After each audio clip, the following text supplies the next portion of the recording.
el muchacho ahorita con el bloque.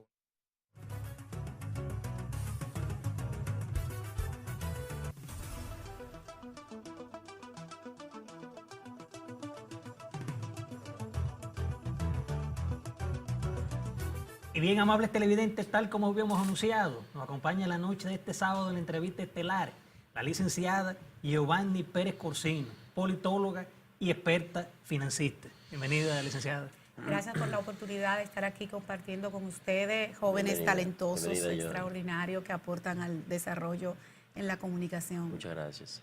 Licenciada, ¿usted cree que finalmente el país podamos tener una ley de partidos que aspira la sociedad?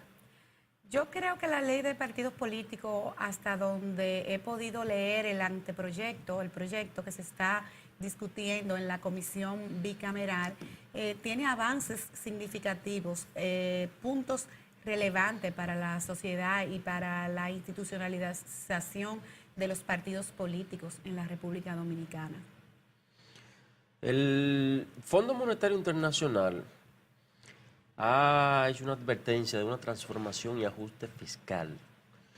Hay economistas, expertos en la materia, obviamente, que han estado refutando esto con otras ideas que ellos entienden. En el caso suyo, ¿cuál es su opinión? Mira, sin lugar a duda que la economía ha experimentado crecimiento, inflación controlada, tipo de cambio controlado, y eso hace pensar que el gobierno ha estado manejando correctamente la economía en la República Dominicana. Claro, subyace en el escenario de hace mucho tiempo el denominado pacto fiscal. Claro. Pero más allá del pacto fiscal, yo creo que se trata, lo que yo pienso es que habría que ver la evasión fiscal. Y en ese sentido, digamos, hacer esas correcciones y esos ajustes del lugar. Donde hay evasión, aplicar la política de corrección de ese tipo de situación. Pero cargar a la sociedad, al dominicano, al ciudadano de a pie, de más impuestos, esa parte un poco, digamos, que habría que sopesar el gobierno, dado que el gobierno ha tenido distintas políticas sociales que van a paliar, tiene el tema, ha hecho un gran trabajo con la tanda extendida, la construcción de escuelas, el programa que a mí particularmente me gusta mucho, Quisqueya Aprende Contigo, es una política social que contribuye a eliminar la brecha del analfabetismo. Tremenda colaboración.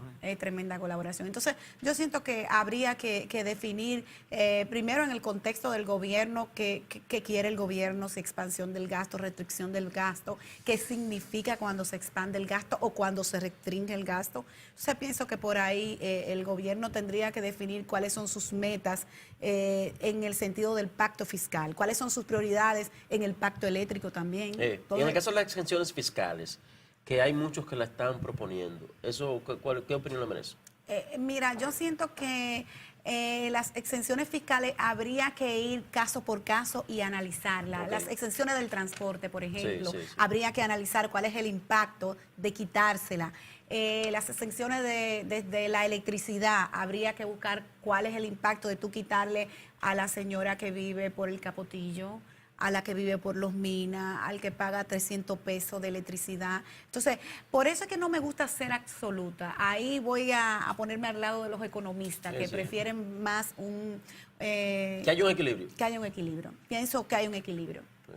Sí, quería preguntarte, querida amiga Giovanni, con relación al susodicho tema que tiene ya mucho tiempo en la opinión pública, que es sobre la planta Catalina, que ya de hace un tiempo el presidente actual de la República, Danilo Medina Sánchez, afirma que Punta Catalina seguirá y que es una planta que resolverá en un porcentaje muy alto lo que es la generación eléctrica de la República Dominicana. ¿Cuál es tu opinión sobre este tema tan controversial y más el caso de Brecht? Voy a confesar algo por primera vez, alguien en un programa de televisión, y fíjese que he estado últimamente yendo a distintos programas de Ah, televisión. pues somos privilegiados. Es la primera vez que Excelente. alguien me pregunta sobre Catalina. Primero porque yo no soy experta en el tema energético y no me gusta opinar mucho sobre lo que Eso no, pensaban de Jaime, lo que es no economista, manejo. y está manejando eso ya. Bueno, pues yo respeto mucho, yo tengo mucho respeto por Sí. la profesionalización y le voy a confesar, yo de energía eléctrica nada más sé prender el bombillo. Por tanto, yo prefiero que opinen los expertos en el tema. Sin Claro. embargo, creo que el gobierno tiene las mejores intenciones de acabar con los apagones.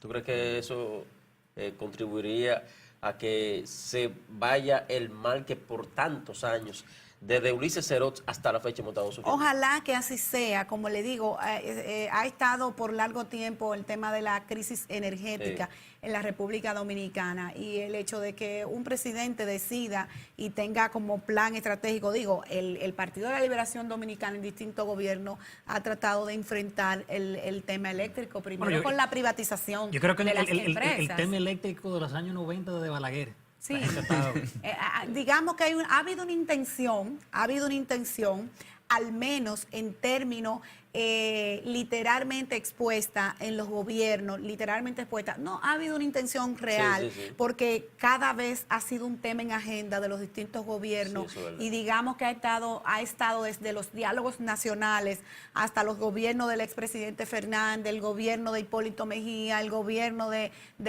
Danilo Medina también. Entonces yo creo que ahí tal vez lo que se debe hacer es un gran pacto nacional. Bueno, de hecho se está hablando del pacto hecho, se habla de eléctrico eso, sí. y se están reuniendo las distintas partes que componen, digamos, la canasta del sector energético. Pero les reitero que yo sueño con que en la República Dominicana Claro. ese punto sea resuelto de la Por mejor el bien de manera. todos. Sin embargo, no me atrevo a opinar mucho del tema del sector eléctrico porque no manejo lo que es la configuración de la generación, lo que es el tema de cuánto vale un kilovatio. Sí, sí. Entonces, como no manejo mucho bien el tema de Punta Catalina y no quiero darle el matiz político porque la Marcha Verde tiene como estandarte que si es buena Punta Catalina, que si es mala, y ya, digamos, el proyecto lo quiere desvirtuar. Entonces, no quiero entrar en ese tipo de contradicciones. Licenciada, el presidente de la Junta Central Electoral ha dado la voz de alarma con el tema de las parturientas haitianas, inclusive UNICEF ha dicho que es un tema de solidaridad humana. Su opinión sobre este delicado caso. Me gustaría ver a UNICEF en los Estados Unidos diciéndole a Donald Trump que la inmigración ilegal en los Estados Unidos es un asunto de solidaridad. Me gustaría verlo en playas extranjeras. Mire, yo le voy a decir algo respecto al tema de la inmigración haitiana. Cuando se estudia ciencia política, el primer elemento que se le enseña a uno es que es un Estado de Derecho. Y en esa concepción filosófica, si lo queremos llamar de alguna manera, lo primero que se define como Estado de Derecho es el respeto de la soberanía y el territorio con el concepto de Estado, de nación, el hecho de usted poder definir quién, cómo y cuándo está en su territorio es lo que hace que exista la palabra concepto de Estado de Derecho y soberanía de la nación. Entonces, el gobierno del licenciado Danilo Medina ha hecho esfuerzo aplicando la sentencia 168-13, la cual justamente daba plazos para que los haitianos, los hermanos haitianos, pudieran normalizar, ¿verdad? Sí. Exacto. Entonces, pienso que aquí hemos sido lo bastante solidarios. A veces a mí me da mucha jocosidad con el tema, porque cuando usted sale a la Con gente Lincoln- que no se va a agradecer, licenciada. Sí, sobre todo porque cuando usted sale, cuando se habla de maltrato de los haitianos en la República Dominicana, inmediatamente usted sale a cualquier calle, incluyendo la calle donde vive el señor presidente, usted se va a encontrar con haitianos. O sea, aquí somos un pueblo solidario y lo hemos demostrado. Por ejemplo, yo le voy a decir algo. Yo leí en la prensa que 5.000 millones del presupuesto dominicano se va en las parturientas haitianas. Pero también tengo confirmado 5.000 millones, estamos hablando 5.000 millones. de un 4 y tanto por ciento Exacto. del presupuesto nacional. Pero Wow. también leí, ¿verdad? Dicho primero por el director de ginecología y obstetricia, ahora mismo no recuerdo. Es el director también de Andeclic. exacto. Que él maneja las clínicas privadas, Ajá, el señor Mena, el doctor Mena. Exactamente. Sí, sí. Entonces, lo que decía él era, bueno, mire, de 40 que nacen diario, por ejemplo, Sí. en un hospital, y eso también me lo confirmó una doctora amiga que trabaja en un hospital, me dice, mira, de 40 que nacen diario, hay 19 dominicanos y el resto es haitiano. Wow. Es una realidad que se está viviendo en la República Dominicana. Entonces, mire, por un lado, yo creo que hay que respetar los haitianos, el solidario, el Sí, sí, derecho, claro. el trato humano que demanda, ¿verdad?, el tema. Pero y creo, sin temor a equivocarme, que ningún país del mundo puede bajarle a otro país una directriz respecto a qué hacer con el tema de inmigración, dado que ese es un espectro de la soberanía de los pueblos. Y eso implica entonces que cada país se va a dar en el espacio constitucional que ha creado y en el espacio, en el marco jurídico de las leyes como supremacía, quién debe estar y quién no, cómo y cuándo puede permanecer en su territorio. Licenciada, con el tema del género, ¿usted cree en la necesidad de las cuotas a favor de la mujer? Mire, el tema de la cuota a favor de la mujer, de verdad que cuando uno que ha leído mucho sobre el tema de derecho y uno sabe que la mujer históricamente ha estado rezagada en términos de participación política, Sí. yo me negaba en principio a hablar de cuotas porque entiendo que la mujer tiene propuesta, tiene idea, tiene programas, tiene cosas que aportar a la democracia en cualquier país del mundo. Sin embargo, la realidad y lo que se ha dado en el contexto en América Latina y la corriente ahora es hablar del tema de la paridad, de un 50%. Y alguien me decía el otro día, bueno, pero en Chile no la hay. Bueno, parece que en Chile no se necesita porque Chile parió a Michelle Bachelet, una mujer, una presidenta extraordinaria, ¿verdad que sí? Argentina parió a Cristina Kirchner, Brasil con todo y la cuestionante a Dilma Rousseff. Sí, sí. Entonces parecería que esos pueblos están tan avanzados que ya han podido parir presidenta, pero en la República Dominicana el tema de género tiene distintos matices. ¿Y cuál es, a mi modo de ver, una de las razones fundamentales porque a las mujeres se les dificulta el acceso al control de la toma de dirección en los partidos políticos y en los torneos electorales a poder ser electa dentro del contexto de las competencias electorales? Digamos que se trata que aquí en la República Dominicana el usted poder acceder a un cargo de elección popular significa gastar suficiente dinero, suficientes recursos para usted poder gastar en campaña, qué sé yo, hay gente que habla de 20 millones para una diputación y yo le voy a 20 decir y algo. cuidado. Y yo le voy a decir algo, yo no sé cuál es el cálculo respecto, Porque a veces más de 20. el cálculo financiero que se hace, porque yo le voy a poner en el imaginario de ustedes, imagínense que ustedes cada uno tienen 20 millones de pesos. Lo lleva Dios te oiga. a una institución financiera y lo pone en un certificado financiero. Eso le da una tasa de rentabilidad, Claro. digamos, envidiable, que le permite vivir, si no para usted tener villa en Juan Dolio ni casa de campo, pero para usted vivir, digamos, que adecuadamente, de manera decente. Entonces, pero la cuota, sin embargo, yo me negaba, pero aporta. Digamos que antes de haber el tema de la cuota, la escasa participación de la mujer en política era evidente. Luego de aprobada la cuota y la resolución de la Junta Central Electoral obligando a los partidos políticos que tenían que reconocer el 33% que estaba contemplada en la ley, esa situación mejoró. Fíjese, aún en esas condiciones con el tema de las cuotas, en el caso de los ayuntamientos, que se aprobó una legislación que planteaba que donde hubiera un alcalde debía haber una alcaldesa. Sin embargo, aunque eso se ha cumplido en términos literal, lo cierto es que las vicealcaldesas no tienen visibilidad. Y yo No le dan participación. no tienen visibilidad, llamémoslo así. Y yo le decía el otro día a Daniel Pou, un politólogo, Claro. en torno a un debate, a un panel que tuvimos en la Universidad Pedro Enrique Sí, Ureña. don Daniel, un abrazo, claro. Sí, y yo le decía, Daniel, ¿tú sabes quién es la vicealcaldesa de David Collado? Daniel tardó tiempo en saber.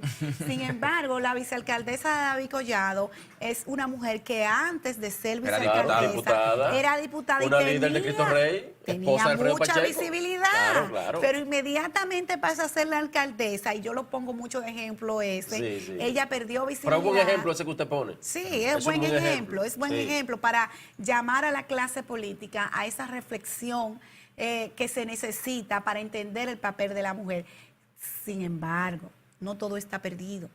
Pienso que si en la ley de partido político, como está estipulado, el tema de el tope de gasto de campaña, aunque no se ha fijado el tope tal o cual del gasto de campaña, digamos que se llegue a ese consenso de que para tú ser diputado, de que para tú ser senador, de que Licenciada, ese es un tema que me gustaría tocarlo con lo que se podría hacer. No, vamos a la pausa. Sí, tenemos que irnos a la Ok. pausa, querido Robinson. Decir a los amables televidentes que se queden muy atentos porque esta noche un privilegio. Tenemos a Giovanni, financista, Sí, sí. politóloga, y es muy importante seguir tratando otros temas en esta interesante entrevista. Vamos a la pausa.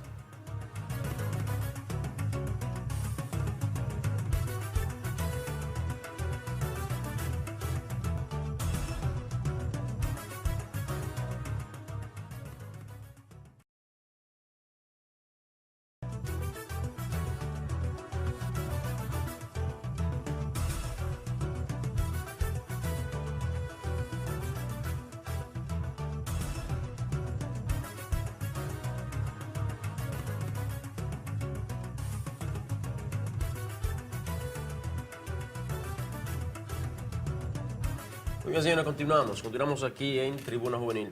Giovanni, el tema de género es evidente que es un tema que va a continuar mucho tiempo en lo que es la palestra en el ámbito político. Pero anteriormente estábamos tocando la participación de la mujer en política y se chocó también con el tema de lo que podría ser los recursos en campaña. José La Luz estuvo ahí sentado, el diputado José La Luz, la semana pasada, y precisamente hablábamos de la participación de la mujer, pero además hablábamos de que para hacerse diputado hay que, como bien usted decía hace un ratito, hay que costearse de unos 20 y tantos de millones de pesos, pero por eso mismo es que el Congreso Nacional en meses pasados algunos miembros de las autoridades dijeron que había 6 congresistas que vinieron del narcotráfico. La ley de partidos, a su juicio, ¿usted cree que va a paliar esa situación?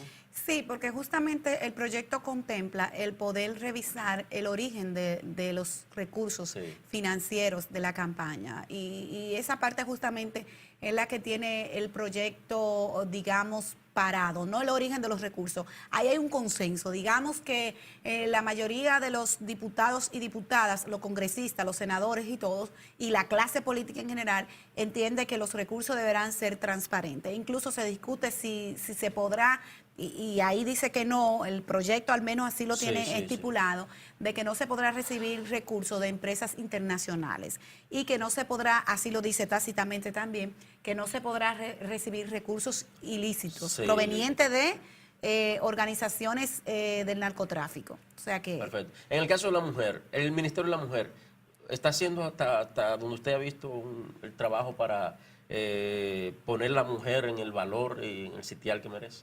Mire, lo que pasa es que más que el Ministerio de la Mujer, el tema de la mujer es un tema que yo digo, a mí me va a convencer un político con el tema de la mujer cuando en la República Dominicana haya la misma cantidad de ministra que de ministro. Ahí yo voy a entender que hay una política orientada a que haya un 50%. O cuando en la mayoría de los consejos de administración de las distintas entidades públicas y privadas, ahora voy a chocar los dos sectores, voy a mezclar los dos sectores, hayan dentro de sus organismos directivos mujeres y hombres. ¿Y por qué es tan importante eso que yo estoy diciendo? Porque justamente en los consejos de directores y administración de las distintas entidades, tanto pública como privada, es que se conoce el presupuesto. Claro. Y eso significa entonces reconocer una participación de programas con perspectiva de género. Eso significa entonces capacitar al hombre y a la mujer, porque a veces decimos del hombre, pero yo pienso que estamos avanzando. Hay hombres que reconocen que la mujer ha logrado estar en posiciones bastante cimeras. Y le voy a decir, mire, en el caso de las universidades, el 70% de la matrícula son mujeres, de las que salen, ¿verdad? Y de ese 70%, el 68% se gradúa con honores. Eso significa que las mujeres se están preparando para afrontar, y yo digo que en el futuro el poder le toca a las mujeres. Y de ese 68, ¿cuál entonces va a lo emplear, Moni? Es muy bajito, Ahí es está. una realidad que no tengo el dato y lo he buscado, tengo que buscar cuántas mujeres están trabajando, pero sé que no, y también sé y estoy completamente convencida que ganan 24 veces menos el salario que los hombres, convirtiéndola entonces en una especie de discriminación. Sí, esa es otra lucha. Esa es otra lucha. Siguiendo en el ámbito político, querida Giovanni, esta semana diferentes actores políticos apoyaron, respaldaron la afirmación, la decisión de parte del Pleno de la Junta Central Electoral de ponerle un freno a estas campañas anticipadas. Tú puedes observar que ya Hipólito Mejía salió a las calles, Luis Abinader salió a las calles, se está hablando también de otros actores cercanos al presidente Danilo Medina que quieren postularse como presidente y todavía no se sabe cuál será la decisión de parte del presidente de la República. ¿Cuál es tu opinión sobre este tópico? Mire, referente a lo que hizo el presidente de la Junta Central Electoral, me parece correcto, me parece adecuado, me parece prudente, me parece atinado. Tengo tantos calificativos positivos para esa decisión que me iría. Y le digo esto porque un país no puede estar 4 años en campaña. Eso no es posible. Eso no es posible. ¿Por eso se unificaron las elecciones? Exacto. Entonces, pasado eso no es reciente? posible. Este país no se merece eso. Respecto al tema de Hipólito cuando se le preguntó dijo que él era consultando, pero eso es campaña, ese es Hipólito, ¿verdad? Luis también ha estado muy activo, Sí. haciendo una especie de pre-campaña interna. Del lado del Partido de la Al mismo Liberación. Leonel, exacto, el PLD.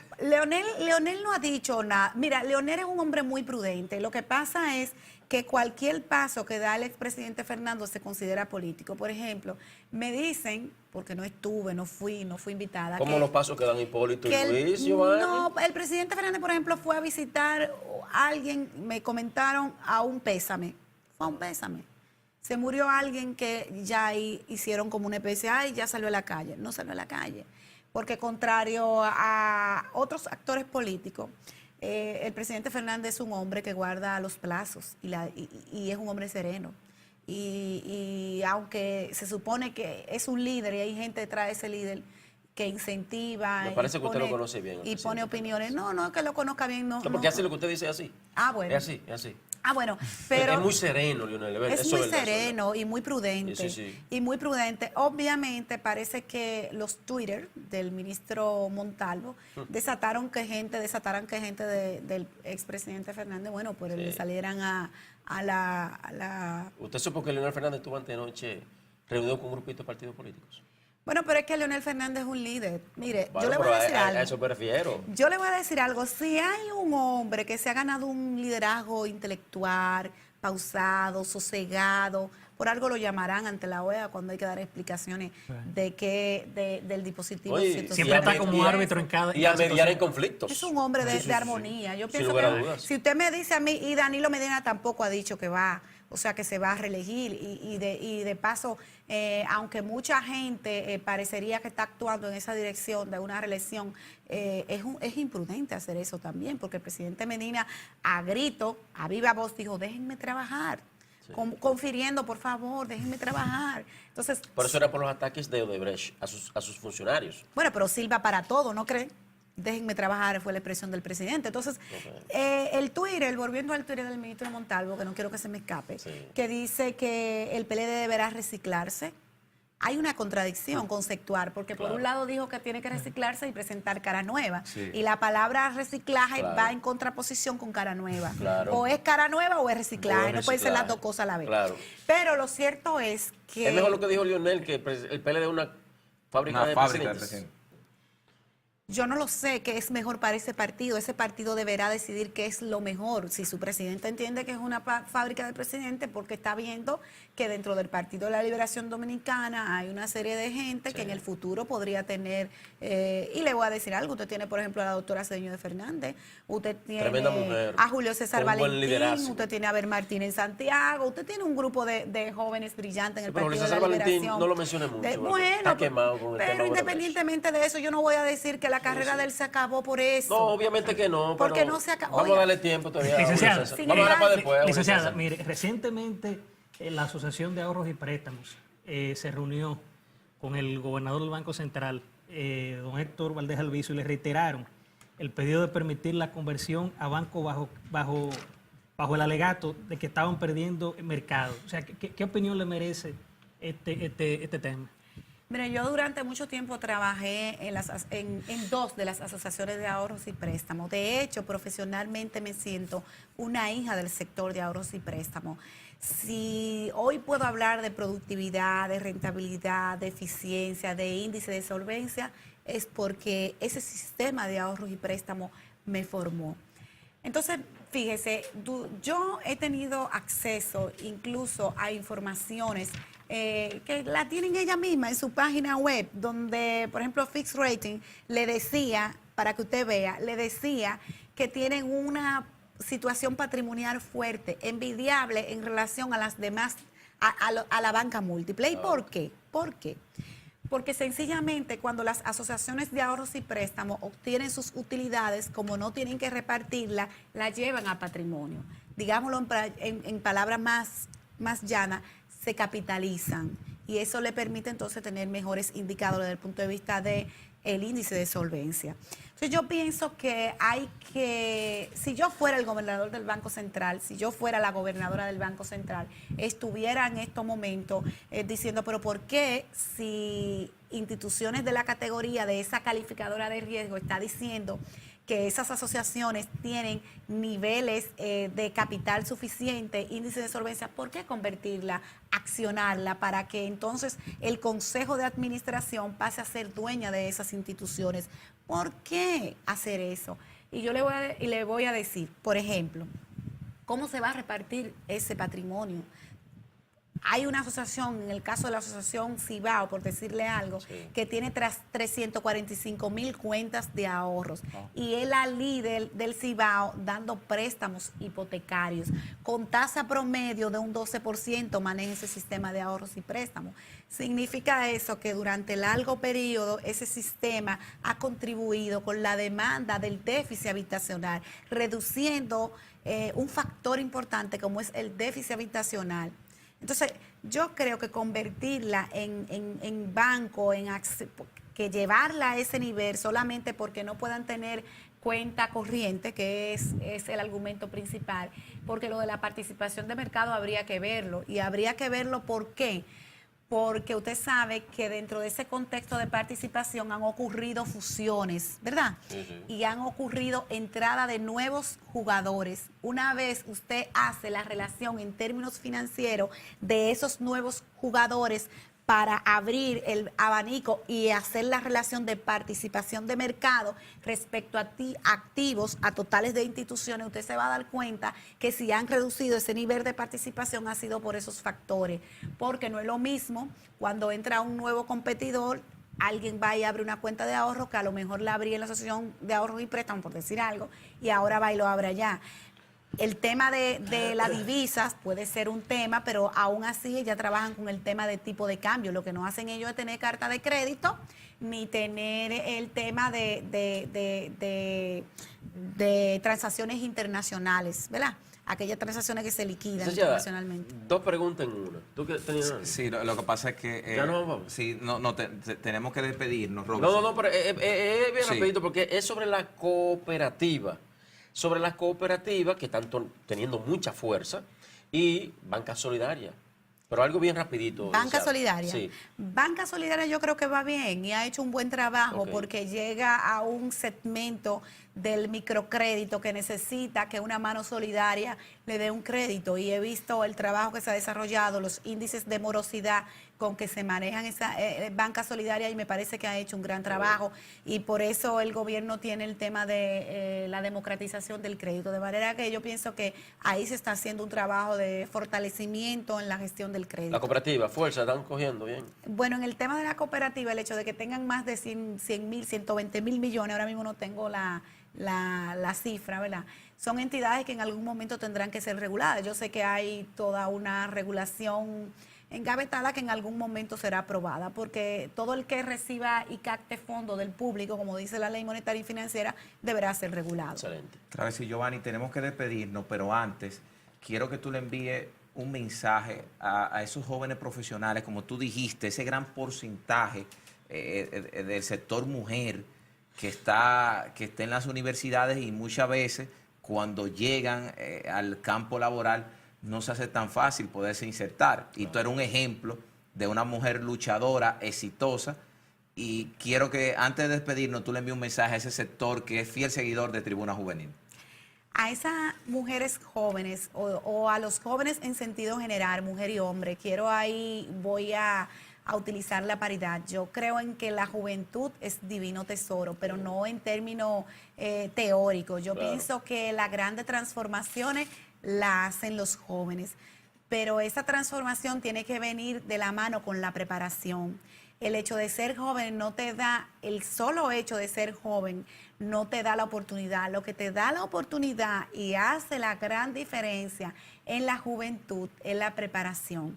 La preparación está por encima y es lo que marca la diferencia. Claro, claro. Ustedes se imaginan Peña Gómez joven, o Leonel Fernández Bueno. joven, o Balaguer, O Balaguer, joven, claro. o no sé, Juan Murió Bosch de joven, tiempo, dice Juan Balaguer. Bosch joven. Entonces, Sí. yo creo que hace falta eso, juventud comprometida con los grandes temas nacionales. Eso Entonces, es. hay que prepararse. Yo sé que hay mucha gente joven preparándose, que no está mirando. Entonces, si fallamos hoy, volvemos mañana. Así es. Claro que Licenciada, sí. agradecerle de verdad el haber asistido aquí a Tribuna Juvenil.